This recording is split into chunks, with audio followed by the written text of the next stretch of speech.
Hello students, in our first session we are going to discuss what is ethics, what are its consequences, its determinants, its dimension, how it is applied to the public and private life. Okay, but before coming to that, let's see a case study over here. Okay, understand that there is a trolley driver. Okay, his brakes are failed. Now the course of action over here is either he can let the trolley flow in the natural direction. This will lead to death of the 5 people who are standing on the track. Is it clear? But if this driver steers the wheel, okay, then it will lead to death of only one person. So the question or the dilemma over here is 5 lives versus 1 life. What is the right thing to do over here for this trolley driver? The question over here is what ought to be done? What ought to be done over here? Similarly, such kind of ethical dilemmas you are going to face when you will be a district collector. What should I do? Should I take a decision making where it is considered for 5 people versus where the decision making is just about the minority section? The debate over here, you see, the dilemma is majoritarianism versus the minority rights. Is it clear?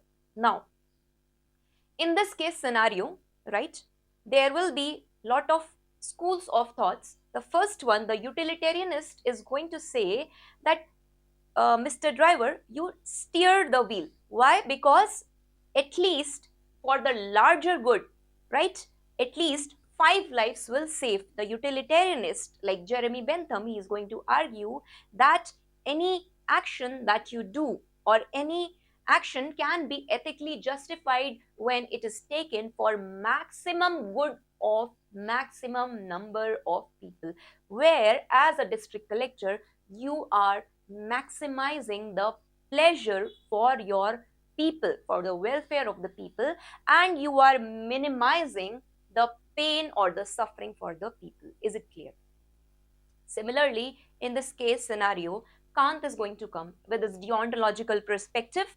Kant is going to say that Mr. Driver, who has given you this consent to take even one human life, right? Right to dignity, the one man over there who is standing, and since even the natural course of action of the trolley is not there, he deserves to live, right? Who has given you this consent to steer the wheel? Now this is a dilemma for the driver, what he should be doing, right? Even the virtue ethicist, they are going to argue over here, taking life in any form is wrong. This is the scenario you will face in your real life governance. Now let me discuss one another case study over here. Suppose there is a doctor, okay, and there are 3 ill patients. First patient needs a kidney transplant. The second patient over here needs a heart transplant. The third patient over here needs a liver transplant, and this has to be done in 1 to 2 months, right? It is on urgent priority. But there is another one patient of a doctor who is already present in coma, right? And all his 3 organs are working, and doctor knows this, that after 6 months, because it is terminal illness, he is not going to survive. Now the question, the ethical dilemma or the question again over here is, what is the right thing to do? Should the doctor take away the 3 working organs of this terminally ill man and put it in the patient's? Should the doctor be saving 3 lives? Or if he does not does that, this man has very feeble chances of survival, but after 6 months even they will not be surviving. Now this is the dilemma for the doctor. Similarly, you are the doctor of administration, you are going to face such kind of scenario. What are you going to do? So again, the consequentialist will say to the doctor, why don't you save the life of these 3 people? 3 versus 1, At least 3 people will be surviving. The decision making has to be done that. But again, deontologists will come here. They will say, doctor, your means are not right. Your means should be as pure as the ends. The life of this person, no matter what, he has the right to life of dignity. You can't take away the organ of this person and give it to the other 3 people. Now, this is the ethical dilemma. Again, we are facing over here, right? So such kind of dilemmas you are going to face in your case studies, mostly sustainable development and versus the welfare scheme for the poor, housing developmental welfare scheme. Such scenarios will be coming up and we will be dealing with such case studies. Is it clear? Now coming to today's class, what is the essence of ethics? Okay, for ethics, again I will repeat, in such case studies, 2 things you have to remember, that you have to always supplement your answer with the constitutional morality. As a bureaucrat, as a civil servant, your duty will be that constitution is the supreme law of the land. You will uphold the values of justice, equality, fraternity, liberty. Is it clear? That should be reflected in your approach of decision making in governance. Second thing over here, that please supplement the answer by second Administrative Reforms Commission's 4th report, Ethics in Governance. Many students, they do not do that. This is not a layman common paper on ethics. This is ethics, integrity and aptitude, where in governance you are writing a paper of civil services. So you need to supplement it whatever the document has been mentioned. Is it clear? Because as a bureaucrat, your work is to implement the policies, not make the policies. So implementation of policies will be done when the government documentation will be mentioned in your answer. That is going to fetch you more marks. Okay, is it clear? Let's begin the class. And please put the syllabus of ethics in front of your study table.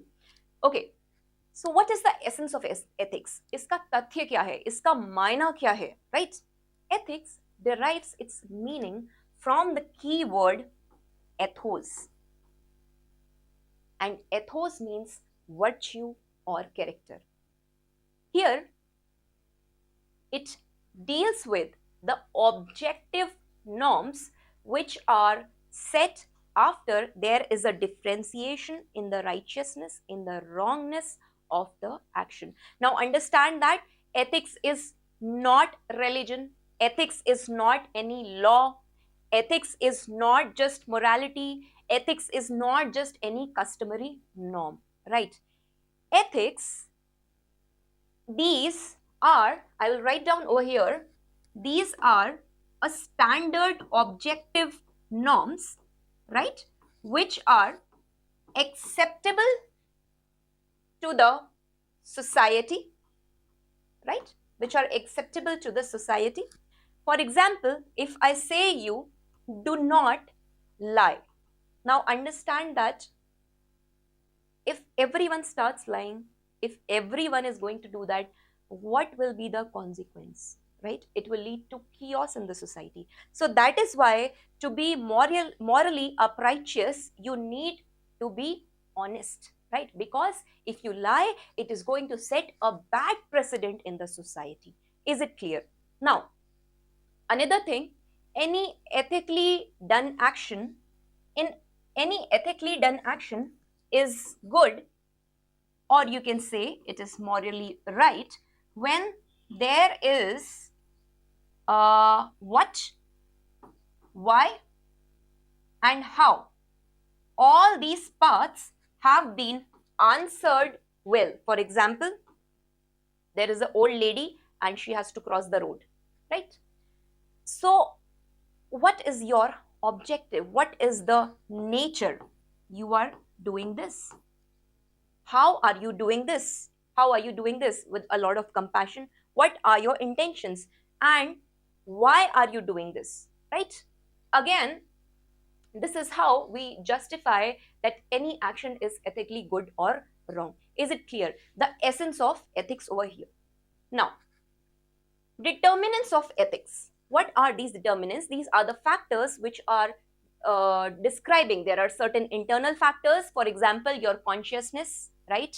Your own value system. There are certain external factors, for example, the family, the school, the friends, the education system, right? We are going to see this. What are the consequences of the ethics? Now, the consequences can be seen as, again, global consequences. You see in international ethics, you see in environmental ethics, right? Consequences in the public life, you see consequences in the personal life, you see, right? We are going to discuss in detail after this. Just let me give you a brief. What are the dimensions of the ethics over here? Now, ethics has been divided for our study majorly into 4 dimensions. The first one over here is meta ethics. In meta ethics, I will just say what is truth. सत्य के मायने क्या हैं? सत्य क्या होता है? Right? It is the foundational building block. That's it. I will not be describing or prescribing or applying it anywhere. ठीक है? Second one over here is the descriptive ethics.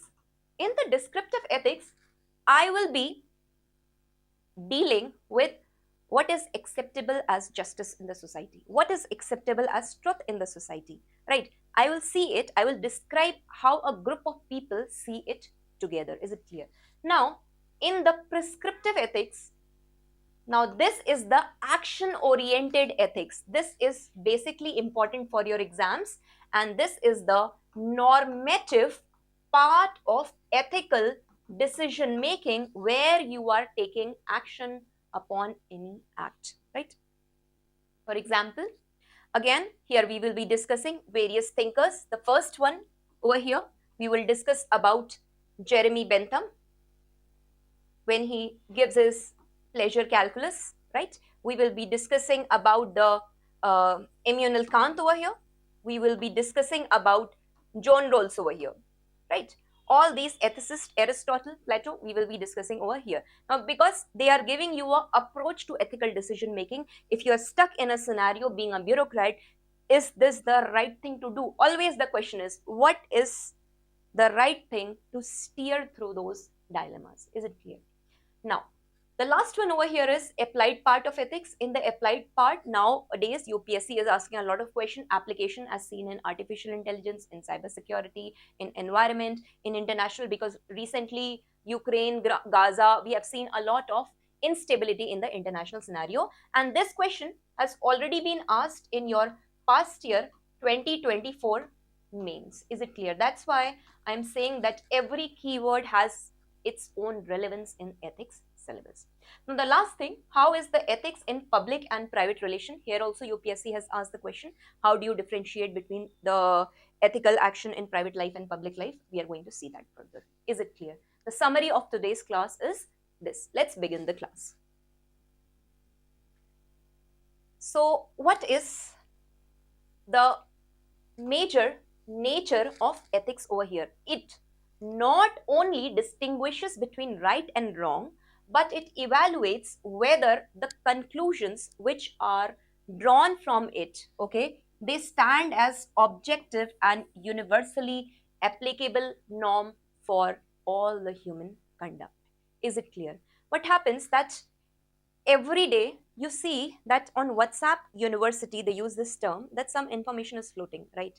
And you don't even verify it. And you just, as a very unresponsible citizen, you keep on sending it to other people. We have seen those people who are not very digitally literate or very, aware of the news in this post-truth democracy era. Those people, they do these things a lot, especially the elderlies. So, as a citizen, is it right? Is it a righteous public behavior? So, I will say no, it is ethically a wrong public behavior over here, right? Sometimes we notice that some extra money payment has come to us, some beams transfer, some bank transfer, some UPI transfer. So, a ethically right citizen is going to return back the money. Why? Because this is how the ethics is also internally driven. It is not that some external accountability check has to always be there, because it defends the principles of justice and fairness. Now, in this case study, what happened that during the time of Kerala fund, what happened, the district collector, whatever extra money he got for the relief of the funds, he gave it back to the government. Now, this depicts a very uh, nature of integrity, probity in governance of the bureaucrat. Is it clear? Now, this is what I was saying, that ethics is not just morality, but there is a rationality. There is a rationality that what kind of objective norms it is going to set up in the society. Is it clear? Now, apart from this I have already discussed that it comes from the keyword ethos, guiding principles for the humans, right? Now, what are the essential characteristics of this essence? First of all, ethics is based on the rational foundation. There is logic to the things. There is a universal application. Okay, you don't blindly follow it. Rather, you apply the rationality, critical analysis, and logic over here. It has a universal application. Example, lying is wrong. Lying is wrong in India. Lying is wrong in America. Lying is wrong in Africa. So it has a universally set standard norm. Now, it is prescriptive in nature. Okay? It is not merely how do we behave, but it tells us how we should behave, right? How we should be doing, what ought to be done. Is it clear? It is reflective and it is critical. It is continuously questioning. For example, Sati Pratha. Sati Pratha was absolutely right in 17th, 18th century. It was considered a matter of women's morality, right? Parda system. It was considered a morality for higher status women, higher status society women. But in today's time, Sati is morally wrong, right? Ethically, it's immoral because you are taking a life of a human. Is it clear? Now, it is action oriented. The decision making over here, basically, they are guided by the real life situations, right? The action which you have to take. Is it clear? Now, ethics matters at individual level, right? I will have a personal integrity for the examination that at 6 o'clock I have to be present at the library, right? I will have that much of integrity for myself that I will be there even when there is no, my mother is not calling, my father is not calling, my friends are not calling. It is my own ethical responsibility as a student to be at the library at 6 a.m. This is the kind of individual ethics. It transforms the human existence and makes him more responsible, right? And inwardly oriented. Second thing over here at the societal level, if you see, right? What happens that at a societal level, it creates solidarityness. You understand tolerance? Example, if I give you, tolerance in the society is that ethical virtue which leads to harmony and cooperation, right? At the institutional level, it definitely leads to accountability, transparency, which brings in legitimacy and effectiveness. Okay. At the global level, we see the kind of justice it brings. For example, Black right movement was there. There was a, you can note down the case studies also over here. Recently, not recently, in 2017-18, Navtej Singh Johar case, okay, decriminalization of homosexuality under section 377 of IPC had been done by Indian Constitution. Now, government said that at the global level, at the global human right level, the Victorian morality which was imposed during the British colonial era itself in the British, England, they had removed this. But why that law is still sustaining in India, right? So these kind of changes are brought. Definitely, it brings ethics, bring uniqueness of human moral agency. How? It brings consciousness. It makes you aware, right? It gives you freedom and choice. You are responsible ethically for all the choices you make in your life, right? It gives you rationality. Do not accept anything with a blind faith. If somebody has hypothetically said he this so and so is the person and he can cure you just by saying these few words, I'm trying to say that blind faith concept, it gives you a rational mindset. This is right, this is wrong. That kind of human categories of intellect, they start working. There is empathy in the decision making, right? When you are a bureaucrat, you will be in a situation, what should I do, what should I do not? Then you will step into someone's shoes and you will analyze the situation. That is empathy, samanubhuti in Hindi we call that. Okay. uh Okay, so first part is clear. What is the essence of ethics? Now, understand the second part over here. What are the determinants of ethics?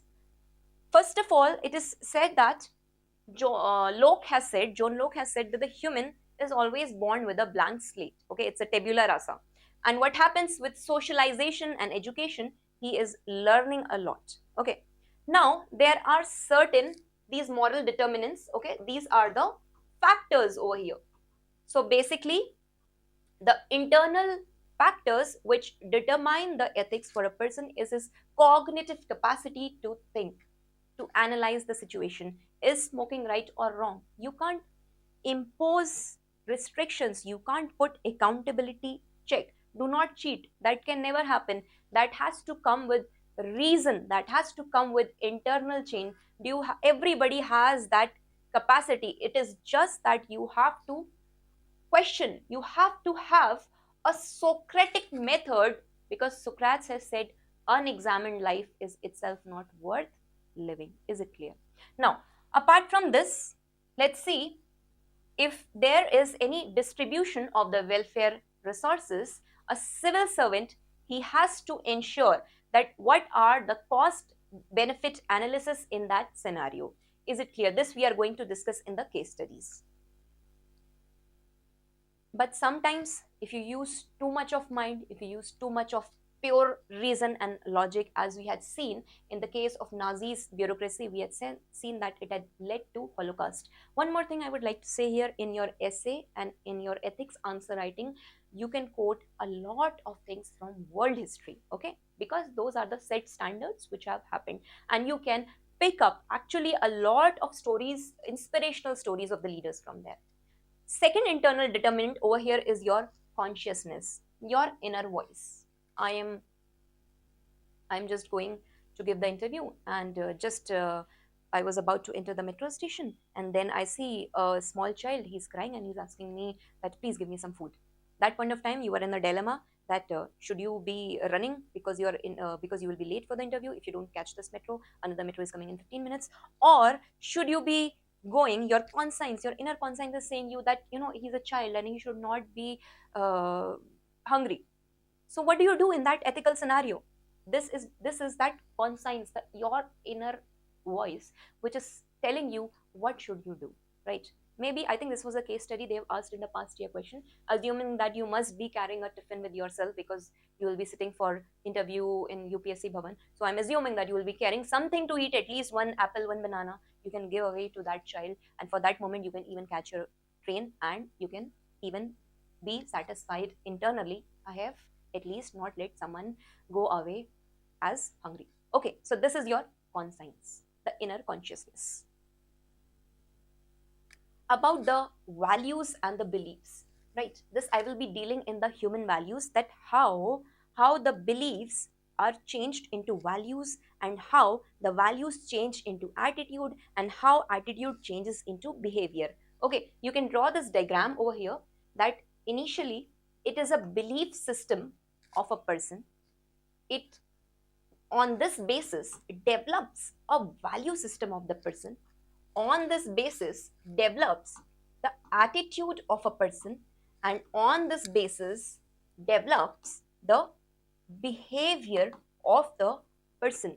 So what are these values? Basically, these values are the guiding stars. Okay, they can be terminal values, they can be instrumental values. This we are going to discuss in the next class, but just let me give you an example over here. Terminal is first degree values, for example, honesty, courage, truthfulness, integrity. What are instrumental values? Fitness, right? Wealth, beauty. So this is we are going to discuss later. So how values and beliefs are leading over here to be an internal determinant of the ethical system. Is it clear? Now, first of all, an administrator who values transparency, who wants that in his district the usage of Right to Information Act has to be done aptly, who wants that the internet penetration has to be so well done that the people, they are digitally connected. Okay, this is going to create a more citizen-centric grassroots level governance. Is it clear?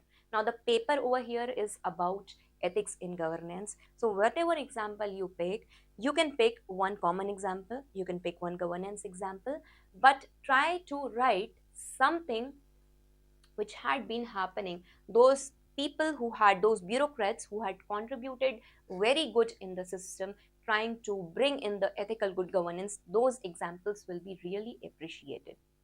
Character and the virtue over here.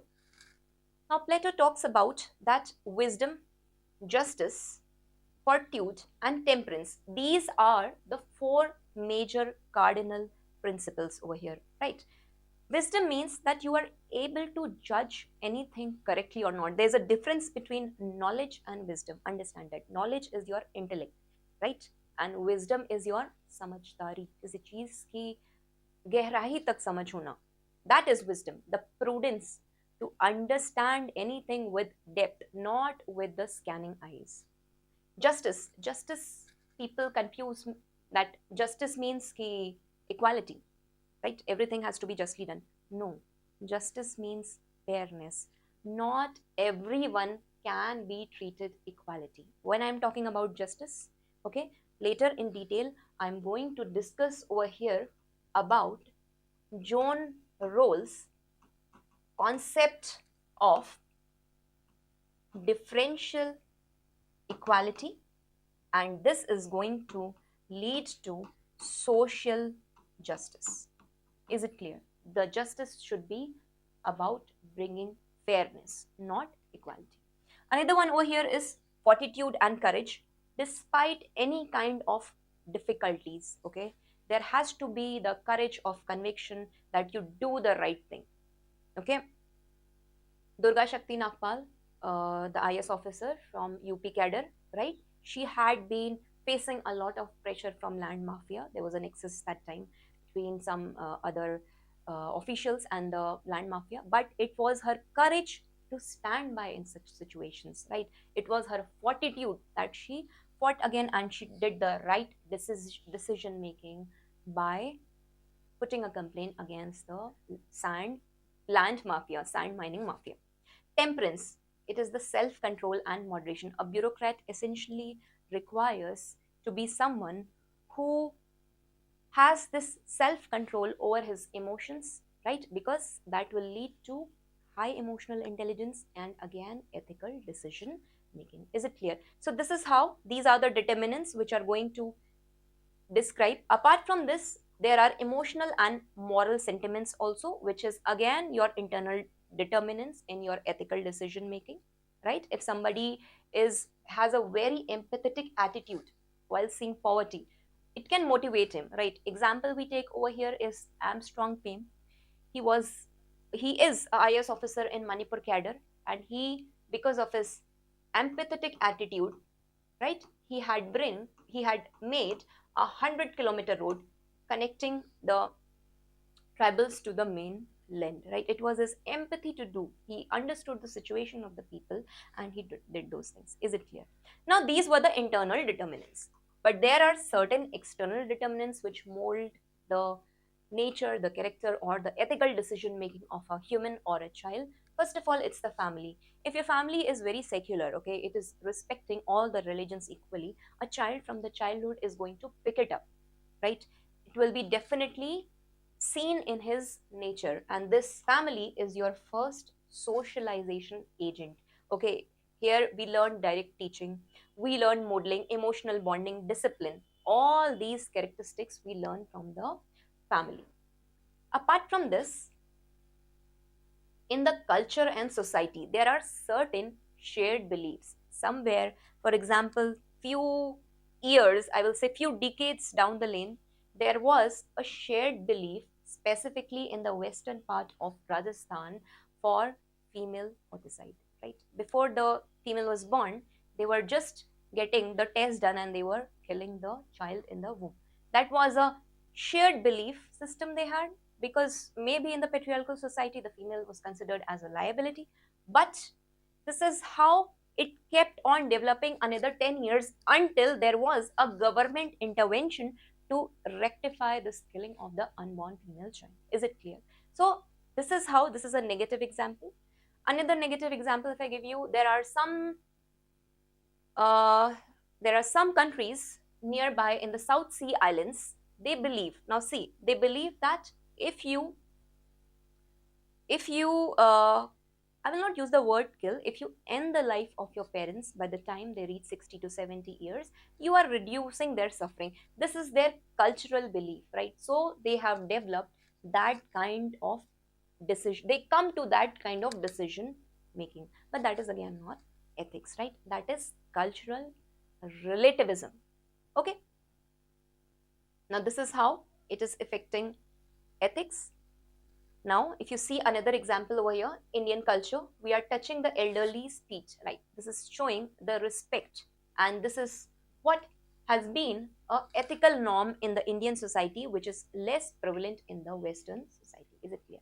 What about how the religion and spirituality is also one of the determining major factor for your external determinant of the ethical decision making? Because many of the religions, they prescribe the moral code of conduct.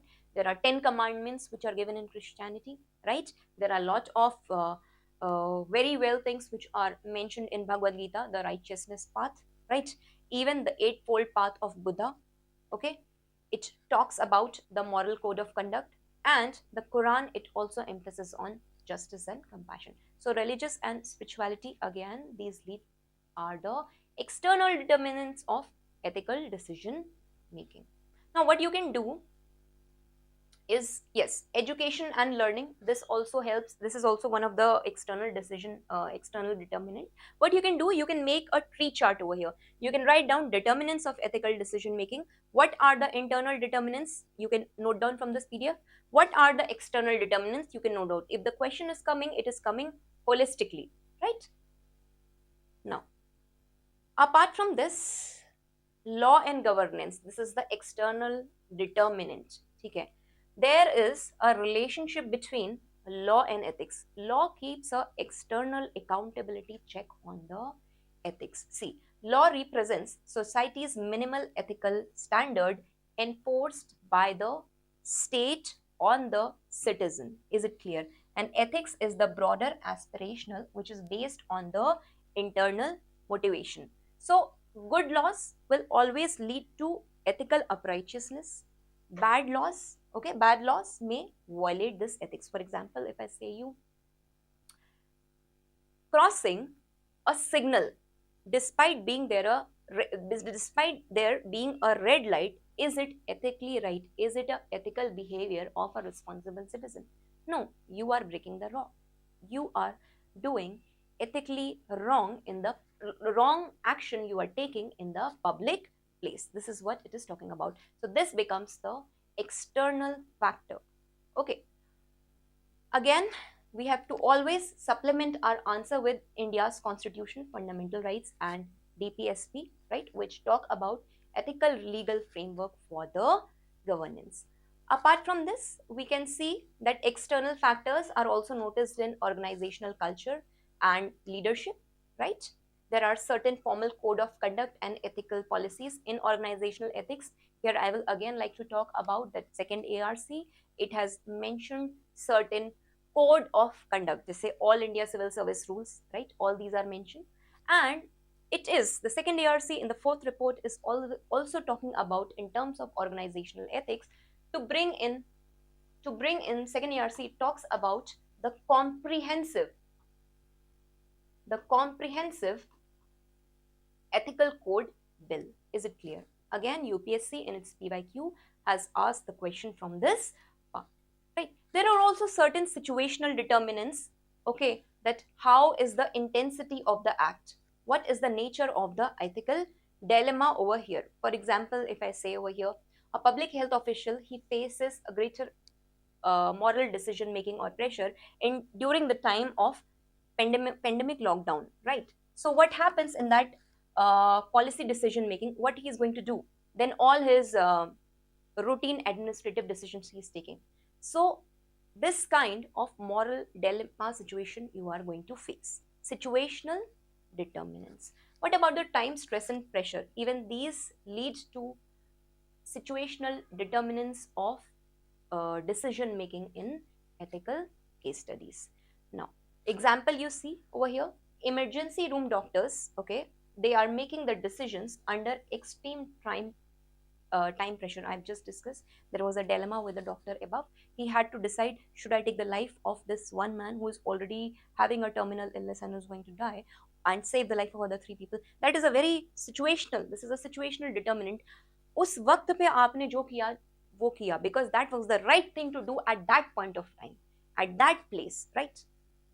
What about the power dynamics and authority as a external determinants? Now, even these are determining. We saw in Gujarat Rights 2002, we had seen that how breakdown of the authority and rule of law had led ordinary people to commit the atrocities which will not have happened, would have happened in any ordinary scenario. Is it clear? Apart from this, there are certain psychological and there are cognitive factors which determine, again this, please see this diagram. I've picked up a moral development theory of Kohlberg's. You can also see that this is very similar to the Maslow's hierarchy law. Okay, where he's talking that initially the person he's worried about that, I should not get punishment, and then he comes to the stage of self-interest. Then he wants to be a good boy. Then he tries to abide by law and order and some kind of morality. Then he actually starts thinking about the social contract. As a citizen, he is responsible to the state. And then, in principle, he starts reasoning about his personal ethics. So, this is how the various stages of moral development happen in the citizen. Is it clear? Apart from that, we can see there are certain cognitive biases also, right? Cognitive means mentally you're thinking. For example, actor observer biases, conformity biases, false memory, some halo effects we have, inside biases, in group biases, right? We see all this. For example, a government official, he may justify that favoring a relative as just this once, or everyone does it. Mentally you are thinking ki kya farak padta hai, everybody is doing this, what wrong I am doing, right? Even that is, by that he's trying to justify or he's trying to rationalize his action. Is it clear? He's trying to use it as a as a psychological determinant in ethical decision making. Is it clear? Sometimes the decision making is done under very emotional states, right? Fear, anger, gratitude, and moral elevation. Is it clear? Now, having said that, we have discussed what is the essence of ethics. Essence of ethics was कि उसका तथ्य क्या है, उसके मायने क्या है. Determinants, that means what are the factors which help in ethical decision making. Third thing which we are going to see over here is what are the consequences of this ethics. Okay, first of all, let's see in the individual consequences. It is going to lead to psychological well-being. A person who is ethically uprighteous, okay, he is going to have that inner peace, he is going to have inner harmony. Okay, he will never be living in fear, he will have that self-worth and self-dignity, right? Reduce anxiety. Today anxiety is a very big term. In today's time, everyone is having anxiety because when you're not satisfied internally, definitely you are going to face this, right? You have to have a sense of meaning to your life, and you are the one with your own value system. The human, as an existential human, when you come in this existential mood, you are the one who is going to give meaning to your life. You are the one who will be responsible for your choices. You are the one who has to take these choices also. Is it clear? You can't put the blame on someone for the decision making that you had done in terms of your personal and in terms of your professional life. Is it clear? Now, let's see over here one example which I have picked up. These corporate whistleblowers, they often report that despite the career costs, acting on their consciousness provides them psychological relief and restored self-respect. Is it clear?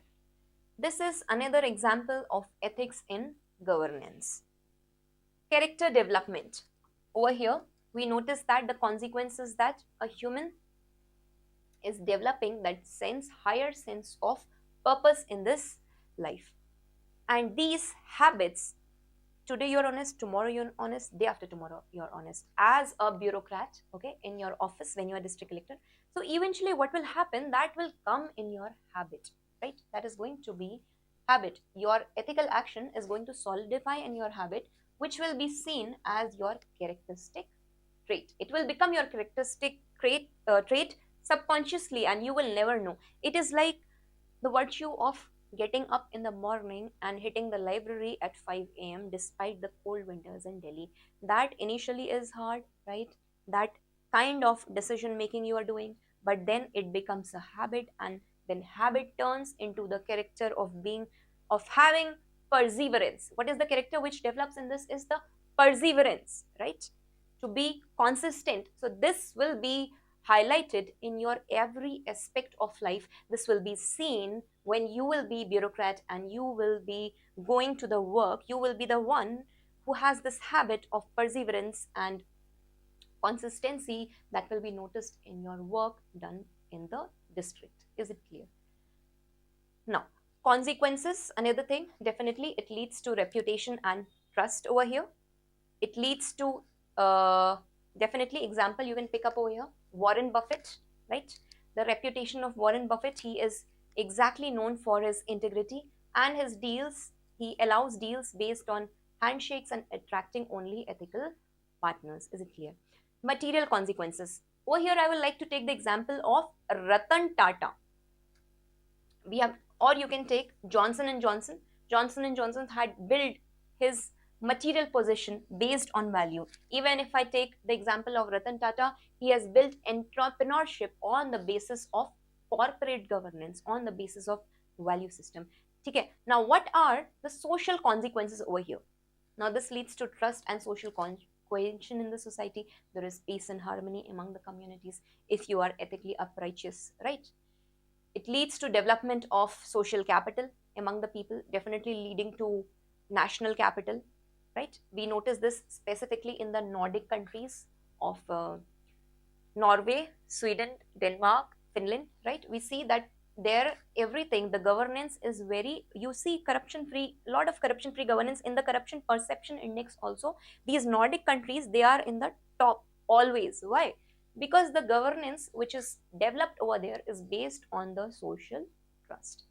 Now, another consequence over here is the justice and fairness. Because of this, what happens that this distributive justice, it leads to development of all the segments of the society, because you can't be treating each one from the similar starting line. You have to make a starting line in the society or in your district. It has to be different for different people, and then you are going to say, now you start running district.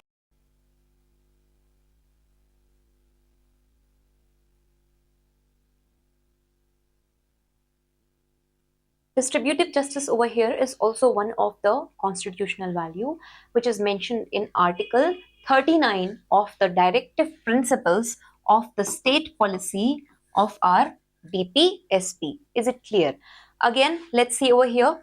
In terms of procedural justice, which ensures the fair treatment, and in terms of restorative justice, recently the Bharatiya Nyaya Sanhita has been talking, and UPSC again in its prelims mains 2024 has asked the question in context of this. Now in restorative justice, we discuss over here not only the restorative but also the reformative form of justice, which has been noticed in Tihar jail reforms that has been brought by Kiran Bedi. Is it clear? I will be bringing a terminology of 50 or 100 keywords, ethical keywords, with the definition and with the current affairs examples in the end of the course. Is it clear?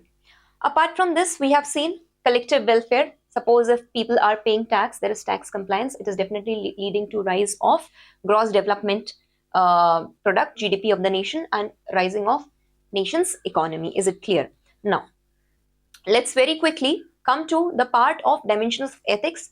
Over here also, cultural evolution is also one of the factors of the consequence of ethics in human action. We had earlier seen that it was in the south see countries, for example, somewhere in Papua New Guinea, they consider that if you take away the life of your parents at the age of 60 and 70, you are going to prevent them from pain and suffering in the older age, right? Is that ethically justified? Again, that is the question of cultural evolution and cultural relativism. Is it clear?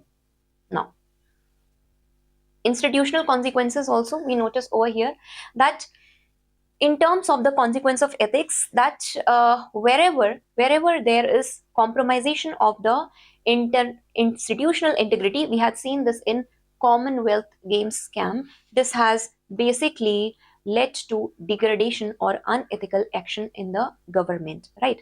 Apart from this, we had also seen that how by implementation of Right to Information Act, right, how by the implementation of citizen charter in your district, you can lead to a good work culture, right? You can also it will also lead to a governance based ethical decision making in your district. Is it clear? It will bring in transparency, accountability, rule of law. All this depends on the ethics. All these keywords we'll see in further classes.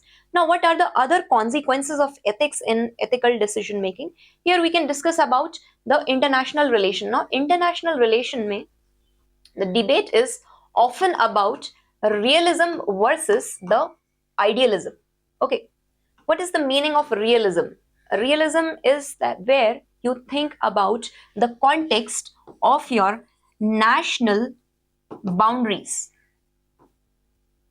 Rabindranath Tagore had very well said, the world has been divided now into narrow domestic walls. And idealism in context of international ethics is based on the theory of Vasudev Kutumbakam, which means the earth is but one country and mankind its citizens. Is it clear? So now this debate has been going on in international ethics. This we have also seen in context of Russia occupying Crimea, following the concept of realism, Russia expanding its territories into Ukraine territories, right? We had also seen recently what has been happening in Syria, Israel, Iran and Iraq, right?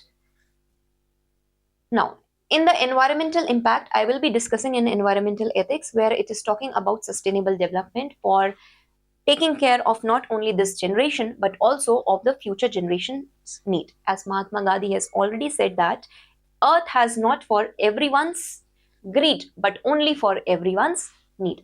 Over here, again, intergenerational justice we can see in climate justice recently. Please link it to the current affairs. COP30, the road to Belem has been noticed. Before this, there was COP29, which was your Baku Unity Climate Pact. But two significant COPs are very essential. COP27 in terms of environmental ethics, right, which happened in Glasgow, which talked that by 2070 India is going to have a carbon neutrality, right? Apart from this, we had also seen intergenerational justice in terms of Paris Climate Summit, which happened in 2015, COP21 over here. Is it clear? Now, this is all about how are the consequences of ethics. Now, understand, in the dimensions of ethics, UPSC itself has asked the question in 2024 in detail over here, that what are the key dimensions of ethics. So there are 4 key dimensions. The first dimensions of ethics is known as meta ethics. Meta means whenever there is a building, there is a foundation stone which is kept. Okay, so meta is that. Meta is the essence, or you can say it is the foundational building block of ethics. Here I will be discussing that what is justice? What is this truth? I will not be discussing anything else, just that. The meta, the essence of the value or the term or the ethical terminology which has been mentioned. The second thing over here will be descriptive ethics. Now I will discuss over here that what it means, okay, what it means to be just. I'll write it down over here. What it means to be just. What is this just society, right? It will be discussed over here in description, just a description of anything has been given. The empirical study, the observation part is discussed over here. Now, in your normative part of the ethics, this is also known as the prescriptive part. Prescriptive means something which has been prescribed by the doctor. This is known as your normative part of ethics, which is action oriented ethics. Over here we are going to see it talks about majorly what kind of action or ethical decision making you are going to take. The first one over here we will discuss is consequentialists, who locate the morality in the consequence of the act, in the end purpose of the act, in the utility of the act. They don't look for the means, but they look for the ends. The second one over here we will discuss is deontologists. And deontologists, they discuss about the concept of duty, that duty is for duty's sake. It is your duty as a bureaucrat to uphold integrity, right? It is your categorical imperative. And what is this duty? It is a universal commitment. It is a universal obligation. We are going to discuss that also. Apart from this, we can discuss over here teleologists. Again, they will be talking about the end purpose over here of any decision making you take, wherever, whatever you are doing in your district. Are you bringing justice and welfare to each and every section of the society? The end purpose should be that the justice should be served, that the welfare schemes are implemented on the ground level. Is it clear? Now, apart from this, we can also discuss over here Aristotle's virtue ethics, right? So these are the ways how you are going to deal with the ethical decision making whenever you are going to be stuck in the ethical dilemma. Is it clear? Now, the fourth one over here is the applied form of ethics. Now, on this part, now UPSC is asking a lot of questions. It basically deals with your environmental ethics, your international ethics. Okay, last year also question has been asked from both the parts. Ethics related to social media, you can say media ethics, and including the digital media and the normal role of media ethics. It is also dealing with the biomedical ethics, right? Application of ethics in normal real life situations. Is it clear? Now let's begin over here. So this is important. This part which we are dealing is actually important for your exam, and this will be the base for your case study answer writing. Whenever you will be writing the case study, it has to be, these terms has to be used over there. Okay. First one, meta ethics. I have just discussed that these are the foundation building block, right? There you are just describing satya kya hota hai, what is the nature of morality itself. Do objective moral truths exist? Is there any kind of morality which is existing? You are just questioning all this, right? Over here again, it deals with moral realism and moral anti-realism, right? Now this is little going into detail. Moral realism is based on the objective truth, like 2 plus 2 is equal to 4, definitely. Torture is wrong, definitely, it's morally wrong. To take life of someone is wrong. Again, here we will be coming to the part of subjectivism. We will be coming to the part of cultural relativism. I've just discussed a case above that in the South Sea Islands, we had seen that certain tribes, it's the Maori tribes, which had been taking the life of their parents at the age of 60 and 70 years because they don't want their parents to go through that kind of suffering. Now that is cultural relativism. Taking life is wrong. Absolutely, it is wrong.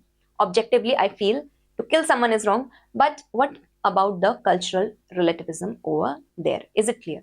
So this is about the meta ethics, where the core question is just about what is right and what is wrong. Nothing much is discussed over here, right? It deals with the nature of the moral judgment. It looks at the origins and the meaning of the ethical principles. Is it clear? Now, another one over here, it talks about in the meta ethics is about the moral epistemology. Now, epistemology is the word which means theory of knowledge.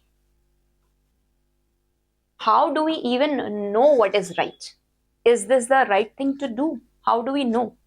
Reason alone can discover the moral truth. This has been mentioned by Plato, Socrates, Kant regarding his Socratic methods, rationalistic approach. Now, there are empiricists who talk that only from sense experience, when I am going to see that lying is not wrong, then I'm going to learn that. Okay, so those are the empiricist thinkers. Pragmatic are those who are talking about taking a stance which is based on the practice in future. The moral truth is what works in future.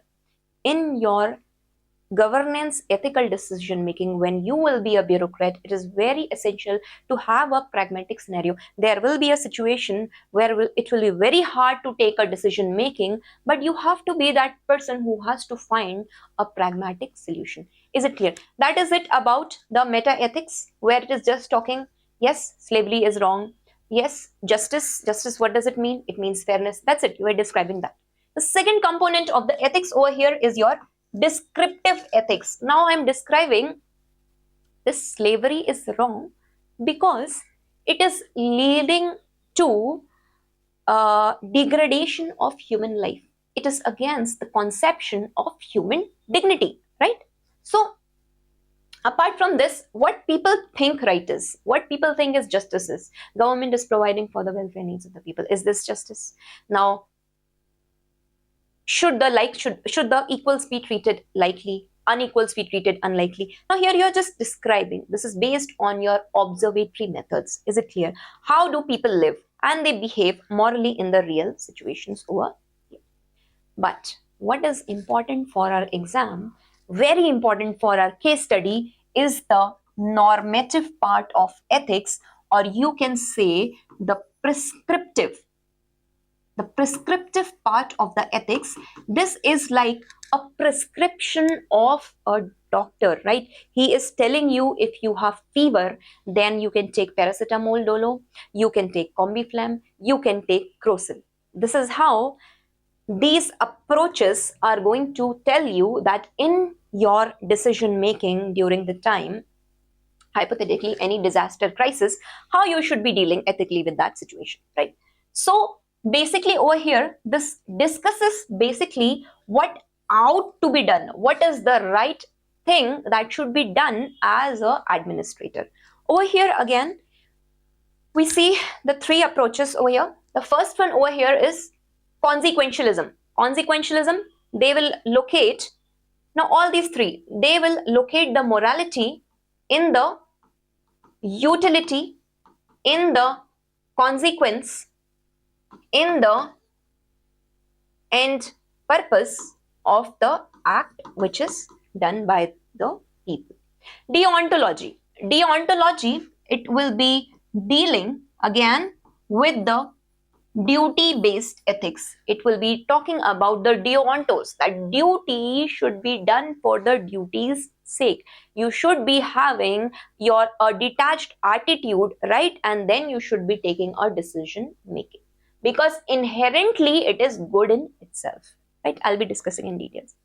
Virtue ethics, again, here we will be discussing about Aristotle's mean, right? About the virtues, that there is a golden mean for human livelihood, right? Because Aristotle here talks that the end purpose or the teleological purpose for any human life is eudaimonia, which means flourishing happiness. So a person should be living with a lot of virtues. He should not be a cowardice. He should not be tending towards cowardice.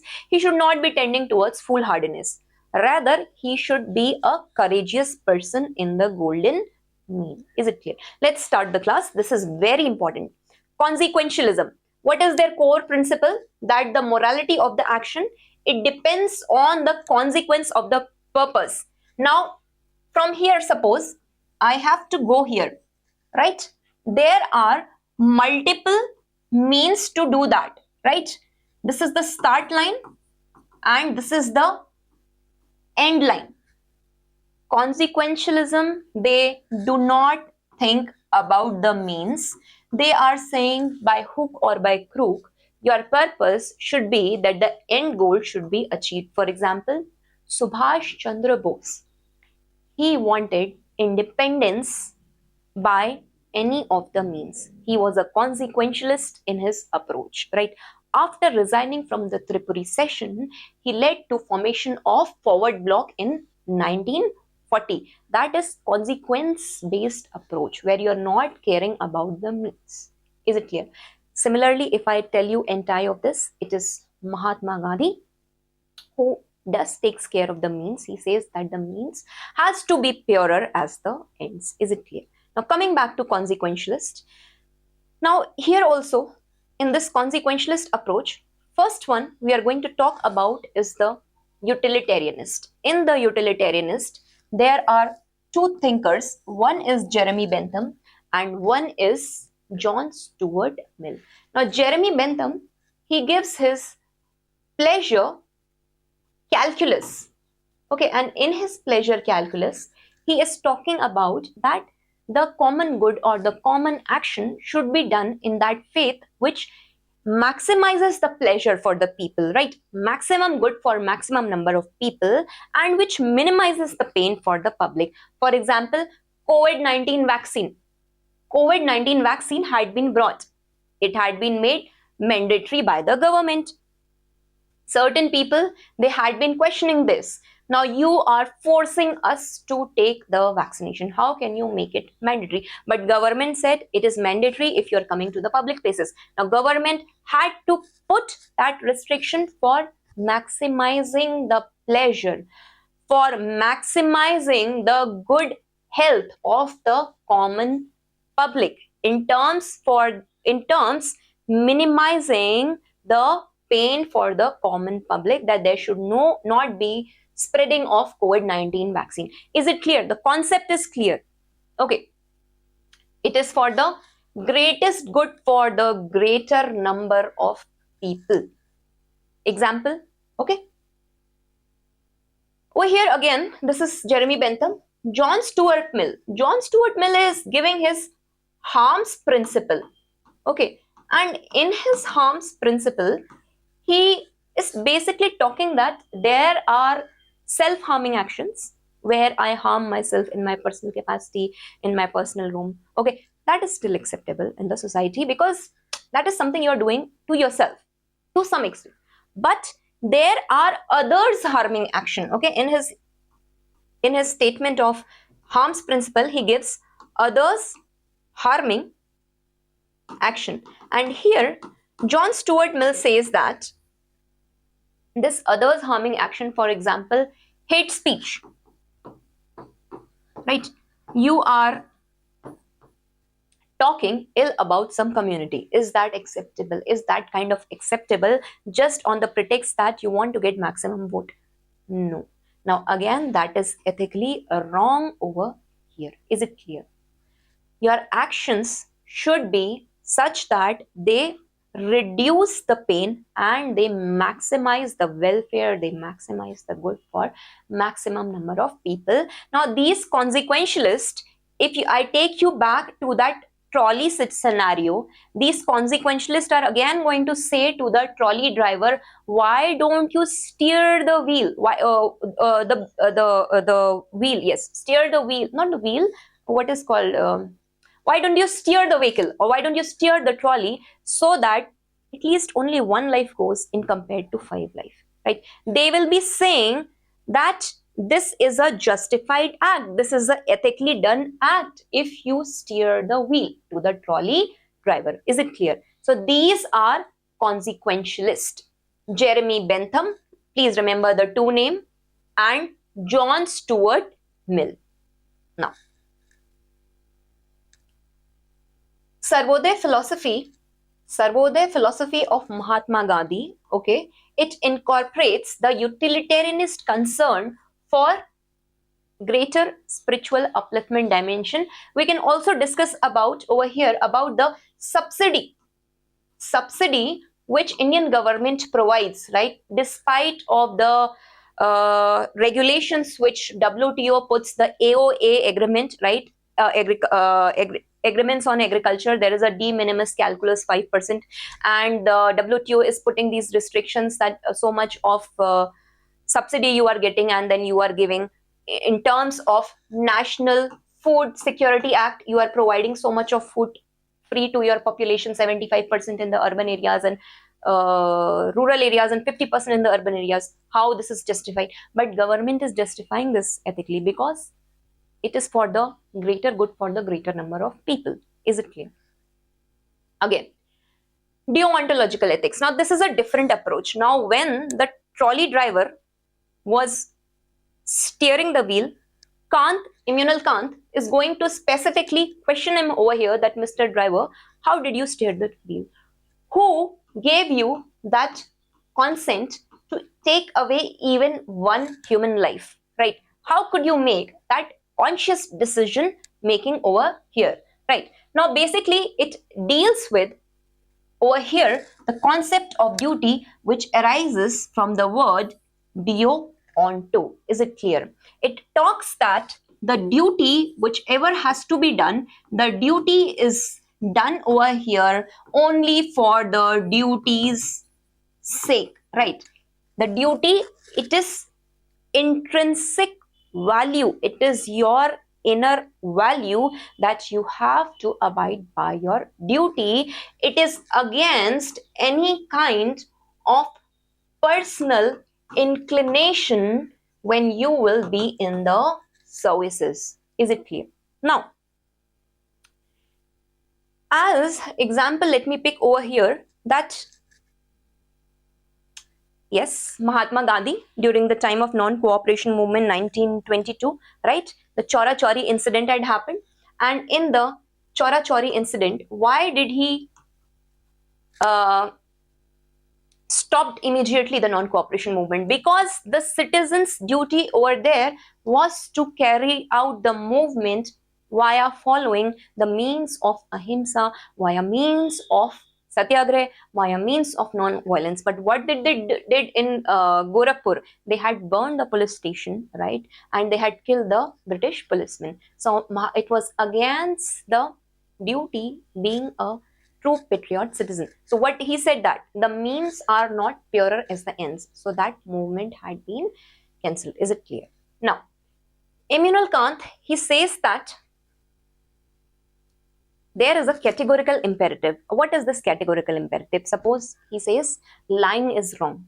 Now, why lying is wrong? Because it is a universally accepted objective norm. It is going to set a bad precedent in the society, right? Over here. So this becomes your universal law. This is your categorical imperative. There are two types of imperative which Immanuel Kant has mentioned in his theory. One are the hypothetical imperative. If I do this, then I get that. This is the kind of imperative which is hypothetical.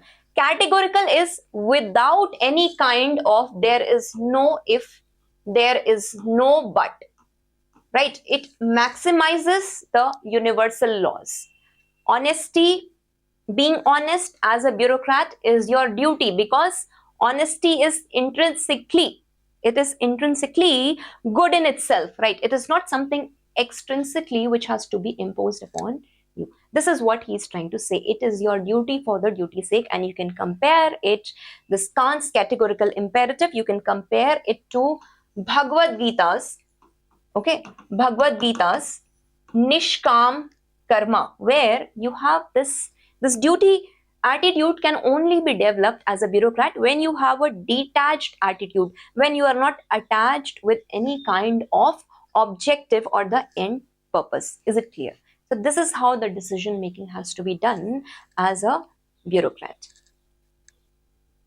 For example, a civil servant, he refuses to falsify the records even to expedite a beneficial project.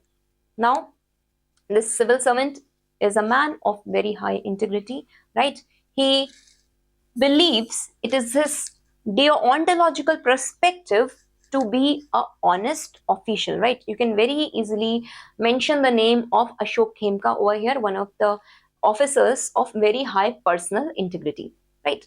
Apart from this, I've already mentioned Bhagavad Gita's dharmas concept and nishkam karma. Now, virtue ethics. Let's see this dimension also of normative ethics. Now, Aristotle has said that the end purpose or the virtue for human over here is eudaimonia, which is the flourishing happiness, right? And this virtue is basically excellence in characteristic traits which enable this flourishing human happiness. He gives his golden mean, and in his golden mean, Aristotle says that please don't be a fool, right? Don't be a foolish person. Don't be a coward person, but have a balance in life. Okay, you need to be a courageous person, okay, who has the courage of conviction, right, to have a flourishing eudaimonia or flourishing happiness. Example of courage of conviction, it can be seen in Abdul Kalam's and determination after failing multiple times in the project, right? He was the one who had restarted the Indian space program. Again, the courage or the eudaimonia has been seen in Malala Yousafzai's decision making, that after even getting stuck by the Taliban on her by the gun, she was the one who still stepped out and has been working for the welfare of the women education. Is it clear? Flourishing human happiness. You need to have that kind of virtue. You need to have a courage in decision making, a balanced golden mean when you will be a bureaucrat. Is it clear? See, a virtuous administrator, he does not follow the rules mechanically, but he exercises practical wisdom over here, right? Now, care ethics. Now, care ethics will be a part of normative ethics, and somewhere it will also be applied to the, it will be applicable to the applied form of ethics. Now, it depends its morality on the relationships, interdependence, and caring for others, specifically the vulnerable section, right? It talks about, okay, it has been propounded by Carol Gideon, and it has rejected the male biasness in ethics. Okay, this is, you can just read for your relevance. I just want to say that care ethics means that you are taking care of not only your own needs, but with your love, care, and compassion, you are taking care of the other people who are around you. Is it clear? A healthcare administrator designing policy for the elderly care, right, considers not just efficiency or rights, but the quality of relationships and dignity is dependent on compassion. Is it clear? Now, apart from this, another dimension which we will see is right-based ethics. There are certain natural rights, inherent human life, human right of life, inherent human life of liberty. There are certain legal rights which are granted by law, right? There are certain positive rights which require action, just a right to education, a right to healthcare. There are certain negative rights which require non-errant freedom of speech. Is it clear? Now, these are restrictions imposed by the state on the people. Is it clear? Now, I think, again, I will bring you back to the classic trolley problem over here. Now, see over here. Now, see, after studying all these theories, utilitarianist, the Jeremy Bentham and John Stuart Mill, what is he going to say? Utility, right? He is saying, what is the utility of this purpose? What is the utility of this trolley track? What should you do? He will say that always choose to save 5 lives compared to 1 life, and he will ask the trolley driver, you please steer the wheel. No matter whatever means you are taking, that is none of our concern. The end purpose is to save larger number of lives. The end purpose is to bring in maximum good for maximum number of people over here, right? Deontologist over here, Immanuel Kant, he is going to argue that this is wrong because you never had the consent. This was never the natural course of action. And also he says that active killing, this is, you are consciously taking a decision, right? And this conscious decision is not your duty to kill. What is happening was the natural course of action, but now you're consciously taking. So that is wrong. See, another approach after we have discussed. We'll apply this in case study. Virtue ethicist. What would be a wise, courageous person to do in this context? He will be seeing, virtue ethicist will be saying him, right? He will be questioning him. What should you do? What kind of courage you should have? Because the brakes are failed. This is also we are going to see. Care ethicist. He says that who are these people?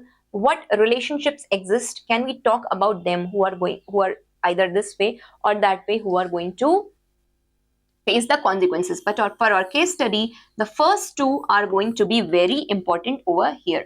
And even the right-based ethicists are going to say that you can't trade away the right to life, right? Right to life for every person is equal. How much equal it is to these people, it is as equal to do with this one person, where you will consciously steer the wheel. Is it clear?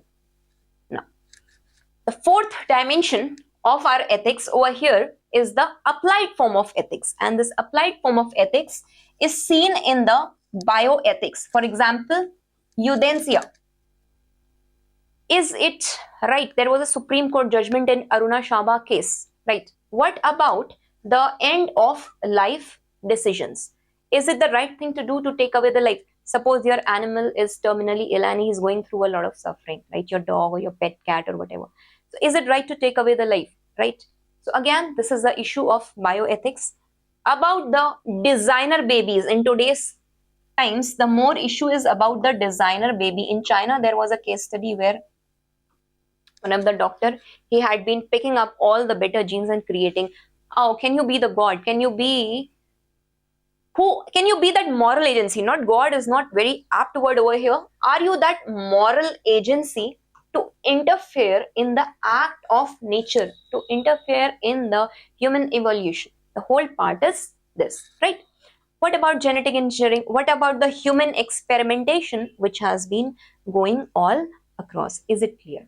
So this is concerned about the bioethics, which has been happening in the current scenario. Now, in Indian context, we have seen about the surrogacy regulation. Now you have to basically connect this with the whatever in last 2 years scenario or the cases which had been going on regarding the surrogacy regulation. We had seen that commercial surrogacy has been completely banned. There are certain surrogacy rules, right, which had come up, which will be discussed in the socio-political parts.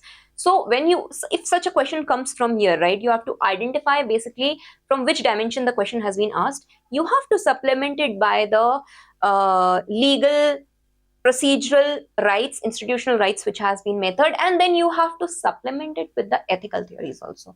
Okay. Apart from this, medical negligence law. Recently, what happened few years back, there was a case in Gorakhpur where there were very less oxygen cylinders, and this led to death of a lot of children. Now, who is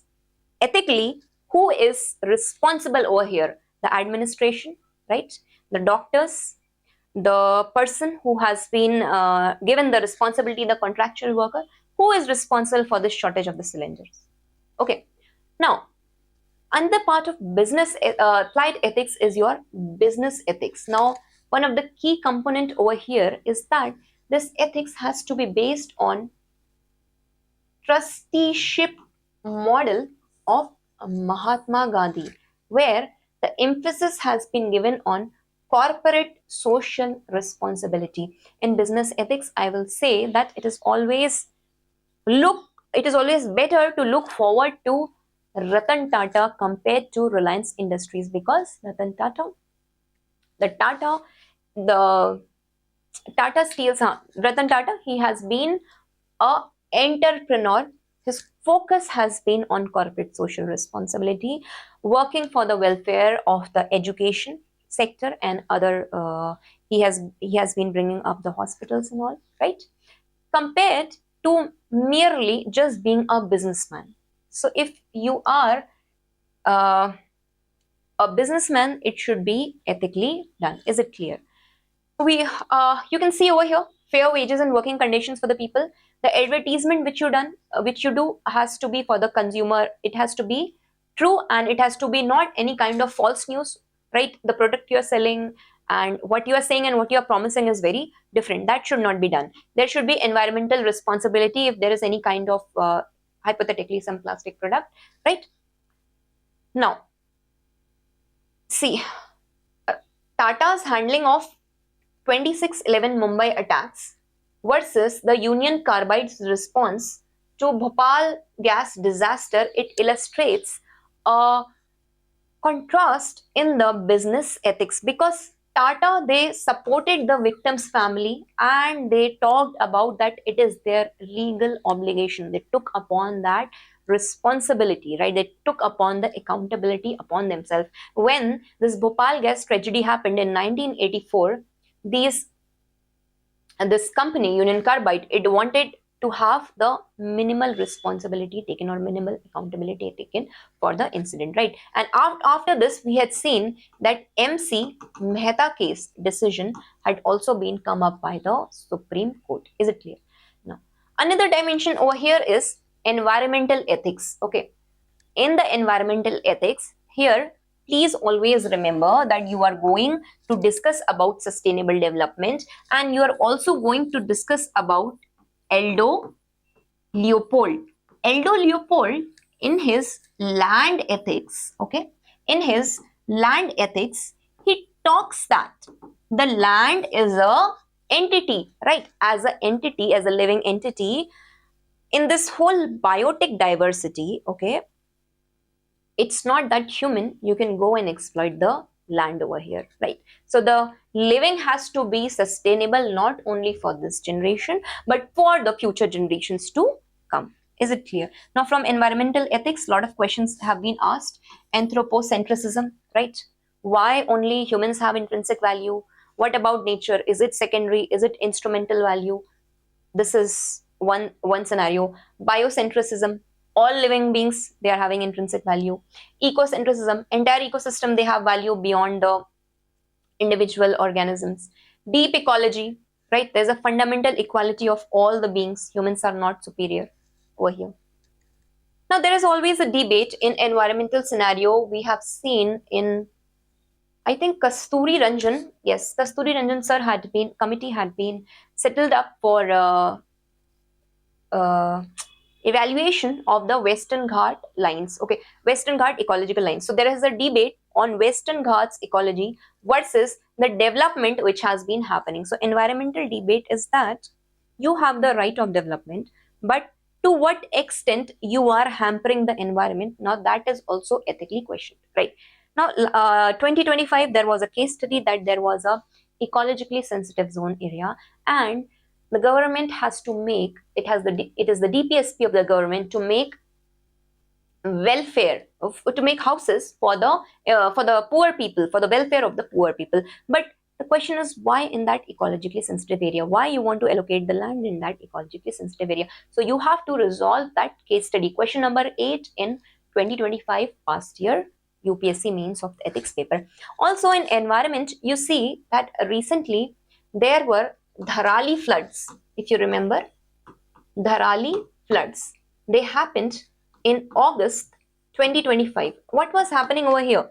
Government has very specifically told the people over here that it is environmentally sensitive area, and it is a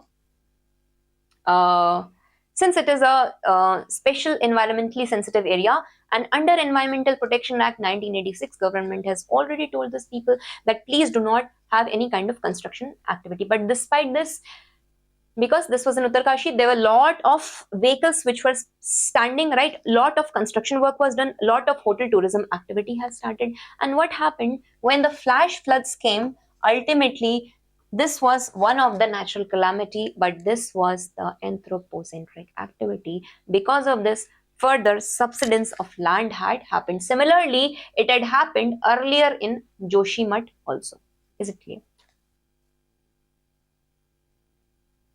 Okay, so professional ethics, another applied form of ethics we see. Okay, you should have competency, confidentiality. There should be no conflict of interest between your personal and professional ethics, right? There should be honesty and there should be accountability. Civil Service Code of Conduct emphasizes professional integrity, impartiality, objectivity, political neutrality, accountability, dedication to public service. All these key terms I'm going to discuss in the class aptitude and foundational values in civil services. Okay, wait till then. Now, what about the media and the information ethics? Now, it is said that information is the new data in this democracy, right? And we have entered after 2016 into the era of post-truth democracy, where there is lot of false news, right? And where there is lot of misinformation and miscommunication which has been happening, and it is the duty of the media to maintain accurate reporting, to maintain privacy and public interest, to maintain sensitization and responsible journalism, right? Media ownership, avoid fake news, right? Responsible reporting is very essential during the communal tensions. Is it clear? Now, okay, so I think we have covered pretty much. We have covered the essence of ethics. Understand तथ्य क्या होता है? Ethics. What is ethics basically? It is rationality in action. It is morality plus rationality in action. Ethics are the objectively justified norms, right, which are acceptable in the society. Then we discussed about the determinants of ethics. What are the internal determinants? What are the external determinants of ethics? Then we discussed about the consequences of ethics. What happens with this ethical decision making? We did that. Fourth, we discussed about the 4 major key dimensions of the ethics. Now, this is the last part of today's class. This is what is ethics in private and public relations over here, right? If you see in private relation, let's see about the family ethics. A child is the first learner at home, right? So over here we see what about the parent and child relationships. A child is learning generosity, a child is learning happiness, a child is learning unconditional love, child is learning to be honest, to be true from his parents, from his family. If the family has very secular views, the child is going to be someone who is going to respect all the humans with equal dignity. Is it clear?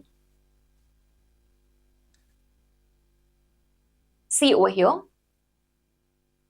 adult children caring for the parents with dementia, they face these ethical questions about the autonomy, letting them make possibly harmful decisions, versus the beneficents, making decisions for their welfare, right? So these are the kind of dilemmas which are faced in the scenario of personal ethics. Strong emphasis on parental respect has been given in our Indian scenario.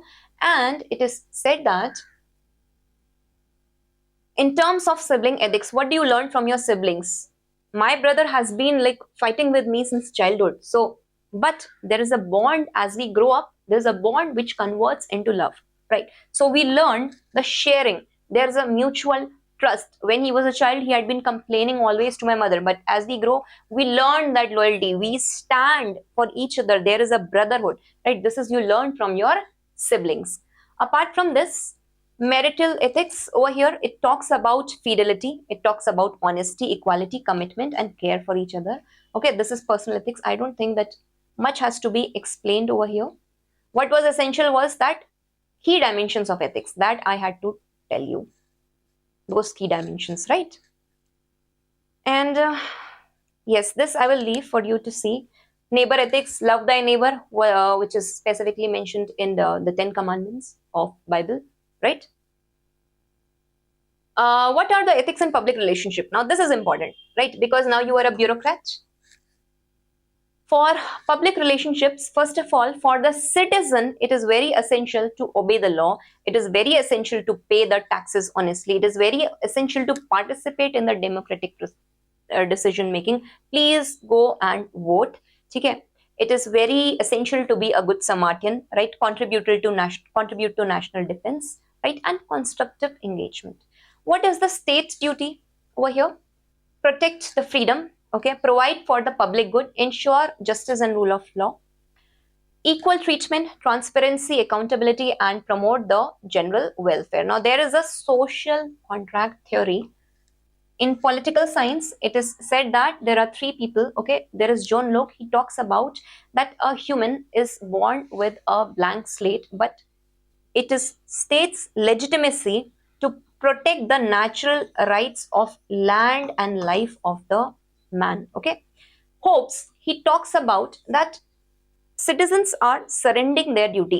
In the Indian Constitution, we see in the context of Article 19, right to expression, there are certain restrictions, right? We gave away certain rights to the government, but government in turn protects us. It is a two-way scenario over here, right? Similarly, Rousseau, he talks about the general will. Again, here he's talking about the conception of the ethical democratic form of government, which is going to guide the governance system. Is it clear? Now, okay, these are the various scenarios which you guys can see through. Okay, nothing much has to be explained over here. One thing I would like to draw is, yes, but before this, please draw this diagram over here, which is very important. Okay, write down various ethical theories for solving the ethical dilemma. This is the major crux of today's class. The first one, please write down over here. You can draw a diagram like this instead, so that you can remember.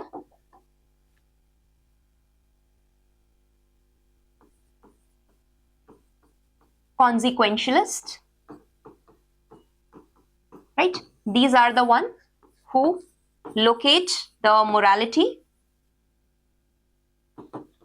in the consequence of the act done.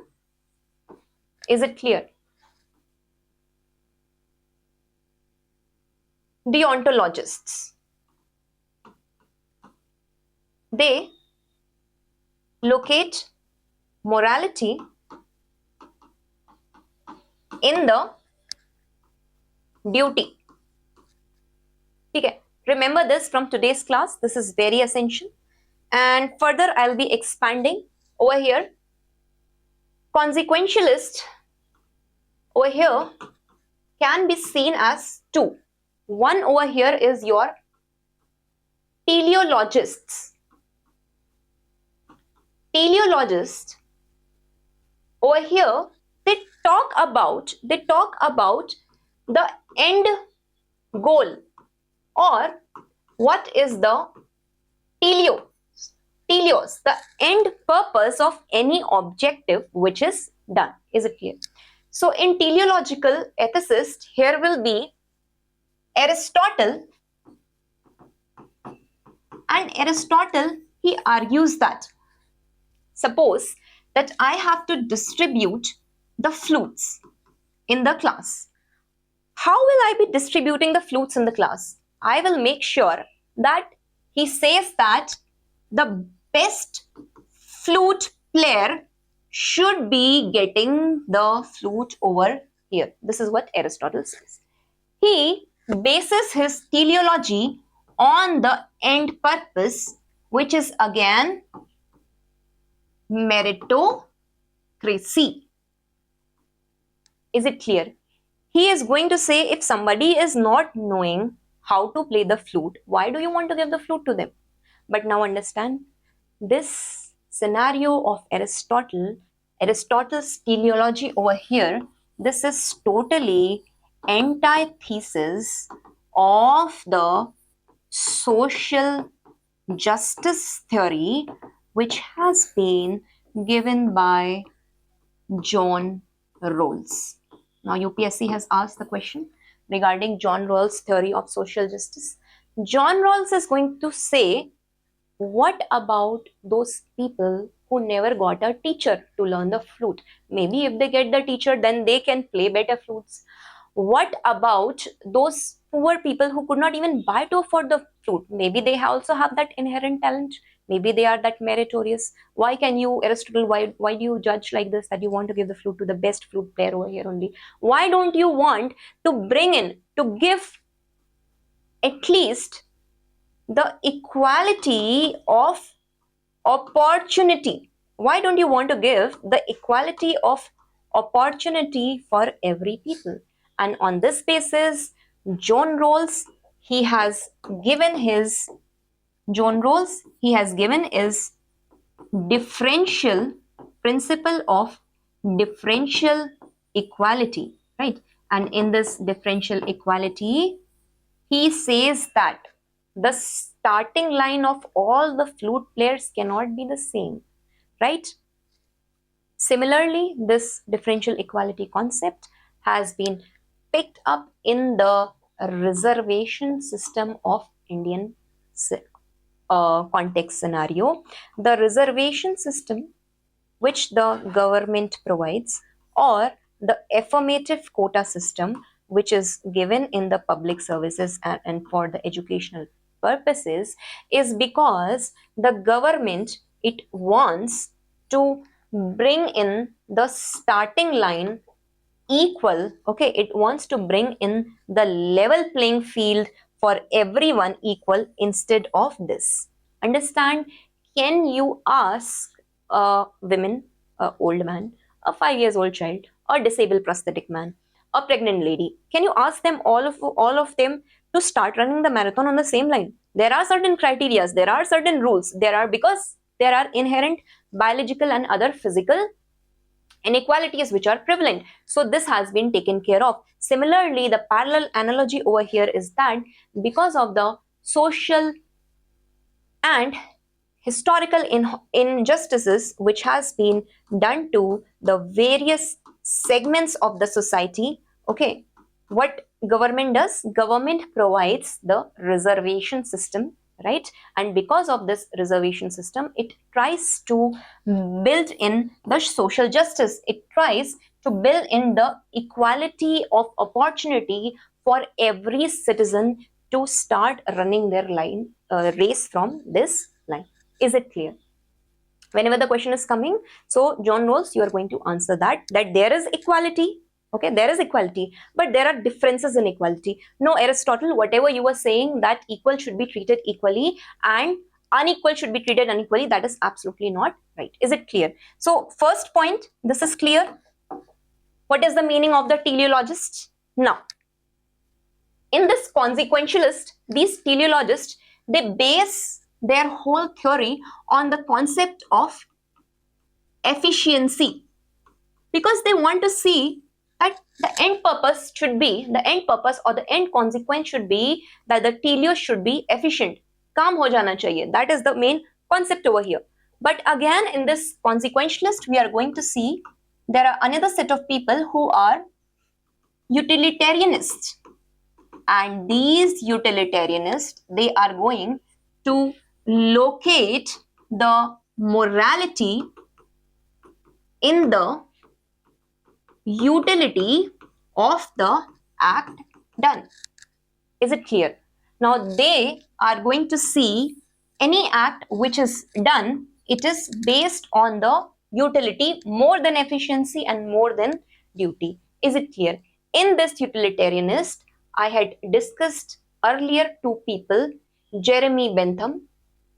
And Jeremy Bentham, he gives his pleasure calculus.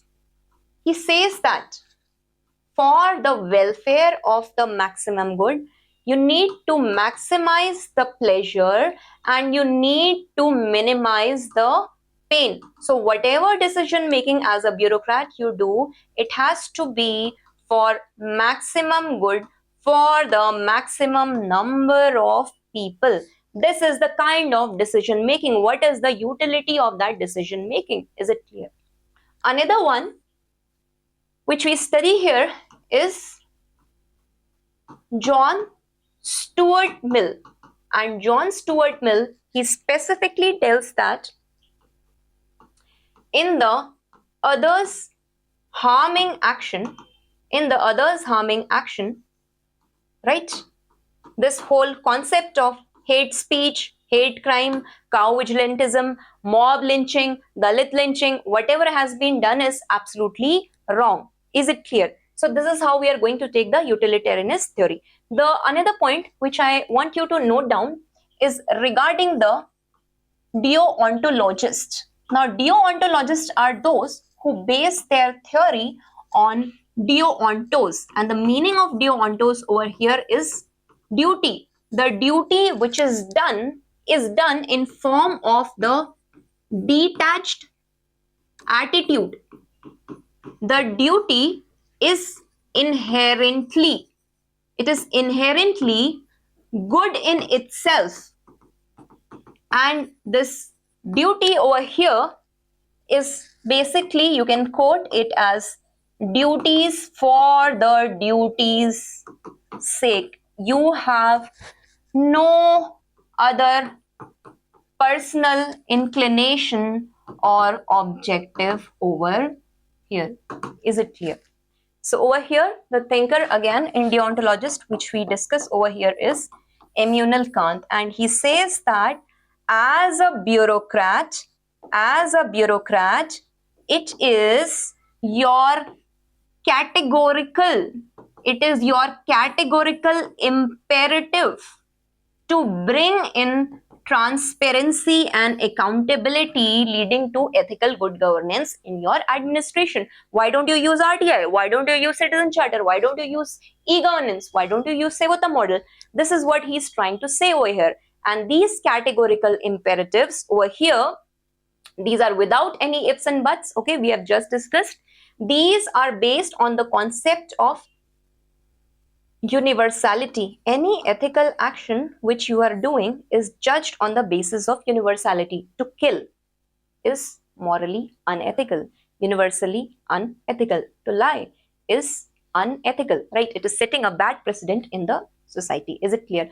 For a bureaucrat, it is your professional duty, right, to be impartial and keep this approach in mind. Is it clear? So here I will wind up the class for today.